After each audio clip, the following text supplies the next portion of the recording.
Përshëndetje, mirë se vini në podcastin tim. Unë jam Linda dhe kjo është dritarja informative për shqiptarët e diasporës kudo në botë. Kësaj herë takohemi me profil ndryshe, duke nisur nga pamja që unë kam sjell sot para jush, por edhe gjithashtu do kalojmë sot nga temat politike në tema sociale dhe kulturore. Kam kënaqësi që të intervistoj një personazh, një protagonist shumë interesant. Ajo është e huaj, është një vajzë e cila ka zgjedhur për të lënë Londrën për Shqipërinë dhe për të kontribuar dhe për të promovuar Shqipërinë përmes artit të saj si këngëtare. Është artiste, është këngëtare dhe është gjithashtu edhe dentiste, punon në këtë profesion, por është edhe content creator, pra sjell dhe krijon content të ndryshëm, duke u fokusuar tek natyra, kultura, tradita e Shqipërisë dhe e përcjell këtë përmes rrjeteve të saj sociale dhe është shumë interesante. Ajo është Sara Pejman dhe e kam në një lidhje Skype nga Tirana. Sara, përshëndetje, mirë se erdhe në podcastin tim. Përshëndetje, mirë se u gjeta. Faleminderit shumë. Ti ke 2 vite që e ke lënë Londrën për Shqipërinë, apo jo? Dhe ti flet shumë mirë shqip. Fillimisht na ndihmo të kuptojmë se si e ke mësuar gjuhën shqipe. Faleminderit, nuk flas shumë mirë, por flas pak. Jo, shumë është për të vlerësuar, sepse po të dëgjoja edhe në bisedën më parshme që kemi patur bashk, është vërtet mbreslëndse, sepse të huajt Sara nuk e mësojnë dot gjuhën shqipe për shkak se thonë që është gjuha më e vështirë për të mësuar. Po ja që Sara e ka mësuar, çfarë të ka ndihmuar ty për të folur kaq bukur shqip? Faleminderit. Kam mësuar nga burri im në fillim dhe tani sepse jetoj në Shqipëri është më e lehtë për të mësuar shqip, sepse flas me njerëzit në dyqanin për shembull apo në vendi publiku. Interesant. Pra je gjatë gjithë kohës në komunikim me njerëz dhe kjo të ka ndihmuar për gjatë këtyre viteve për ta përmirësuar gjuhën shqipe. Sara, ju jeni këngëtare apo jo? Dhe jeni edhe dentiste. Pra ke integruar 2 profesione shumë të bukura, por përmes artit tënd si këngëtare ke zgjedhur për të promovuar Shqipërinë tonë të bukur, artin, muzikën, traditat tona. Të kemi parë përmes rrjeteve sociale sa bukur përmes atyre videove artistike që ti përcjell dhe në rrjetet sociale. Përse ke zgjedhur të jetosh në Shqipëri dhe përse ke dëshirë ta promovosh Shqipërinë kaq bukur përmes artit tënd? Zgjodha të jetoj në Shqipëri, sepse burri im është rritur në Tiranë dhe ai gjithmonë donte të kthente në Shqipëri pas u martuam. Dhe kur vizitoja Shqipëri për herën e parë, rash në dashuri, sepse ishte shumë e bukur, me natyrë e mrekullueshme dhe njerëzit shumë të sjellshëm. Dhe tani dua të promovoj Shqipëri, sepse mendoj se është vendi shumë e bukur, por problemi është shumica e njerëzit në botë nuk e din sa bukur është Shqipëri. Dhe për shembull në Angli ka pak paragjykim për njerëzit shqiptar. Dhe I want to prove them wrong. Okej, pra ti do t'ju tregosh të kundërtën miqve tu nga Anglia që mendojnë që Shqipëria është një vend i pasigurt për të jetuar. Përse e kanë këtë mendim, Sara? Sepse nga eksperienca ime është vendi shumë i sigurt, nuk kam eksperiencë asnjë problem. Dhe po, eksperienca ime është shumë të mirë. Mendoj se në Angli njerëzit kanë pak paragjykim, sepse mendon që shumë njerëzit shqiptar janë me drogë apo me mafia dhe janë shumë rrezikshme, por në fakt kjo problemi ekziston në gjithë vendin në botë. Por fakti është në Shqipëri kam nga eksperienca im, njerëzit janë shumë të mikpritës, shumë të sjellshëm, shumë të mirë dhe nuk janë si mendon në Angli. Dhe është shumë interesante që përmes artit tënd, përmes zërit tënd të bukur, ti ke zgjedhur disa fragmente këngësh nga këngëtarët tanë më të njohur shqiptar dhe i promovon përmes videove tua, përmes rrjeteve sociale. Në këtë lloj forme ti je duke promovuar muzikën shqiptare, Sara. Dhe por jo vetëm, ti promovon edhe traditat, kudo që ti shkon, realizon një video për treguar diçka mbreslëndse nga vendet që ti ke vizituar deri më tani. A mund të kemi një improvizim tëndin të një teksti muzikor që ti e ke më për zemër, të një këngëtari që ti e ke më për zemër dhe që e ke kënduar shpesh edhe e ke promovuar deri më tani? Po, më pëlqen shumë kënga e Vaçezelës, dhe disa këngë shqiptar tradicional, edhe Serenata Koçare janë shumë të bukur. Në rregull, si thua, të shkojmë në Korç pak përmes zërit tënd? Në fakt nuk kam qenë në Korç akoma, por kam shumë dëshirë për të shkuar atje. Në rregull, atëherë na shuaj madhin e qytetit të bukur Korçar, qytetit të serenatave. Le të këndojmë diçka së bashku. Okej, në rregull.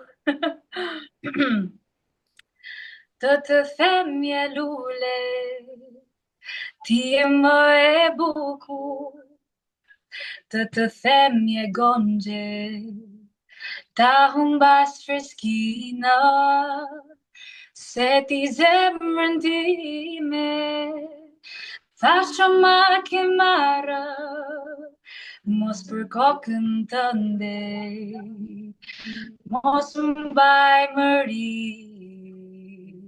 se do ti dua, ti dua, ti dua, ato dy syçka ti bashkëfal mi mua, se do ti dua, ti dua, ti dua, për gjithmonë, se do ti dua, ti dua, ti dua, ato dy syçka ti bashkëfal mi mua, se do ti dua, ti dua, ti dua, për gjithmonë.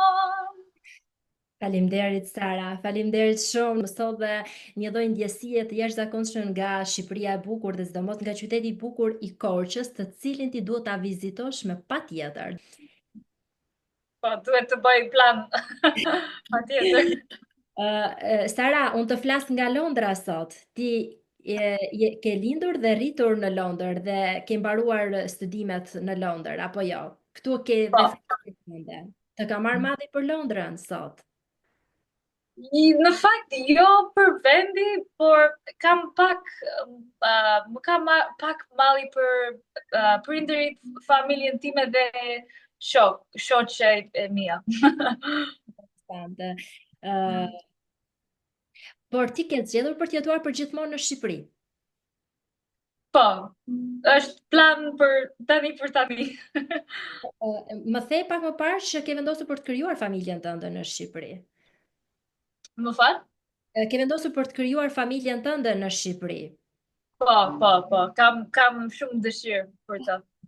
Shumë interesante, Sara. Kjo është një rast shumë i rrallë për të vlerësuar. Faleminderit për gjithë këtë punë të bukur që po bën duke promovuar Shqipërinë tonë. Ndjekësit të tu në rrjetet sociale dhe besoj që gjithë promovimi që ke bërë deri më tani ka pasur reagime apo jo? Si është pritur nga miqtë tuaj nga Londra dhe në shtete tjera të botës ku videot e tua kanë pasur shikueshmëri?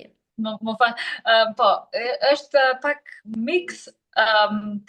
Disa njerëz mendojnë që është shumë e mirë dhe thonë, sa bukur është Shqipëria, nuk e dija.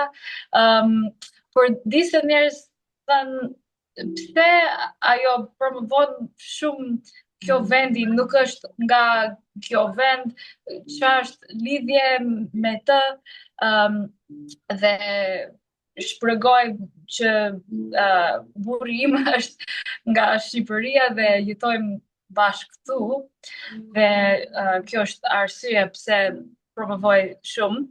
Edhe unë më pëlqen shumë kjo vend dhe dua të ndaj me gjithë Tara, botën. cilat janë vendet që ke vizituar deri më tani në Shqipëri?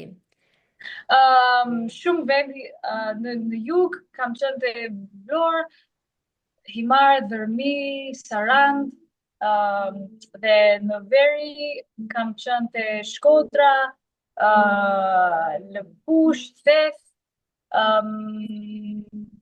po, mendoj se kaq. Interesante. Dhe cilat janë përshtypjet e tua deri më tani? Të gjithë vendit janë shumë të bukur, they are all beautiful in their own way, por mendoj se më pëlqen më shumë Veriu sepse ka shumë tradita, dhe njerëzit janë kaq shumë të mikpritës, nuk mund të besoja sa bukur janë. Interesante kjo. Çfarë do sugjeroje ose cila do ishte këshilla jote referuar eksperiencës që ke pasur deri më tani gjatë udhëtimeve të tua?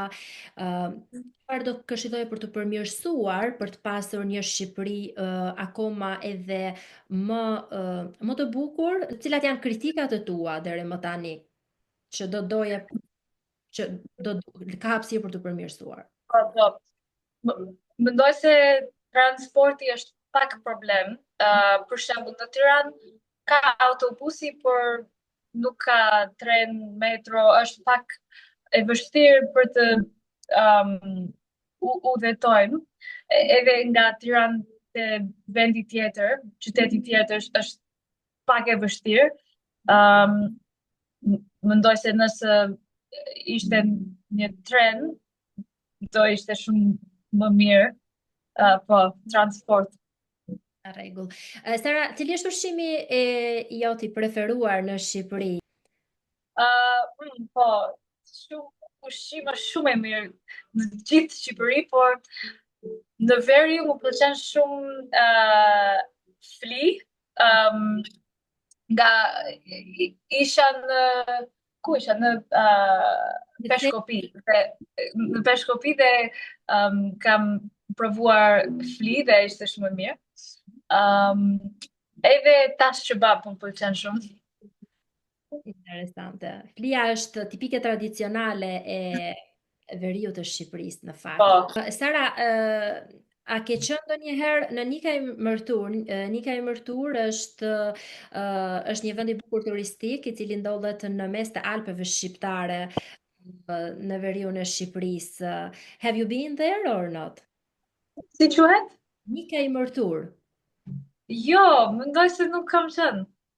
Nuk i kam dëgjuar. You have to go then. Okay. I will add it to my list. Of course. Okay, I will suggest you, I will help you how to go there. Jam nga Nika e Mërturi, kam lindur në Nika e Mërtur dhe është një vend jashtëzakonshëm turistik dhe shumë i bukur, kështu që do kesh shumë për të mësuar nëse e ke në planet e tua të ardhshme. Sara, është shumë e bukur kjo që po bën, sepse je duke promovuar Shqipërinë, artin, kulturën, traditat shqiptare dhe ne të urojmë vërtet shumë suksese në gjithë angazhimet e tua profesionale dhe në udhëtimet e tua, sepse po shijon të një eksperiencë jetësore që është vërtet shumë e kënaqshme për ty, besoj. Do të pyes vetëm në një pyetje të fundit, Sara. Ti sapo konfirmove që përmes përvojës tënde jeta në Shqipëri është shumë e bukur dhe çdo kush mund të ndihet i sigurt dhe mund të ndërtojë një të ardhme të bukur në Shqipëri. Referuar eksperiencës tënde, Sara, si mund të t'i ftoje shqiptarët për të kthyer në Shqipëri për të punuar? A ka vende pune që mund të krijoheshin hapësira punësimi për shqiptarët? Po, mendoj se ka shumë mundësi dhe shumë oportunitet, sidomos në fusha e turizëm në Shqipëri. Dhe mendoj se njerëzit mund të kthejnë në Shqipëri sepse është vendi shumë e bukur, dhe ndoshta fillon një biznes për turizmi, për shembull aktivitet për të huajt, si water sports në jug, në plazh. Apo edhe property, për shembull Airbnb për të huajt. Domethënë janë shumë opportunitet për turizmi. Në turizëm shqiptarët mund të kthehen dhe mund të investojnë dhe mund të ndërtojnë biznesin e tyre, le të themi, për të ndërtuar një të ardhme shumë herë më të sigurt, më të mirë ekonomike dhe më të bukur. Ku ka më bukur se sa Shqipëria për të jetuar dhe Sara, them të drejtën, mua më mungon shumë. Shijoj edhe për mua, shijoj edhe për mua dhe për gjithë ne shqiptarët që jemi në vende ndryshme, janë në vende ndryshme të botës dhe nuk kanë mundësi për të shijuar natyrën e bukur siç po e shijon në këto momente. Dhe faleminderit për promovimin e bukur që po i bën Shqipërisë përmes rrjeteve tua sociale. Dhe faleminderit që ju bashkove podcastit tim sot dhe që po ndajmë një eksperiencën tënde të bukur, profesionale, artistike, nga Shqipëria, një vajzë e cila ka zgjedhur për të lënë Mbretërinë e Bashkuar dhe për të jetuar përgjithmonë, të paktën sipas planeve të deri më tanishme, për të jetuar në Shqipërinë e bukur me natyrën e mrekullueshme që ka Shqipëria. Unë falenderoj përzemërsisht, dua të falenderoj edhe shqiptarët e diasporës që po na ndjekin përmes kësaj lidhje virtuale dhe mos harroni të bëni subscribe në kanalin tim në YouTube channel, si dhe të lini komentin tuaj për gjitha tematikat që unë trajtoj në këtë program. Faleminderit dhe mezi pres t'ju takoj në videon e radhës. Deri atëherë, të kaloni sa më bukur.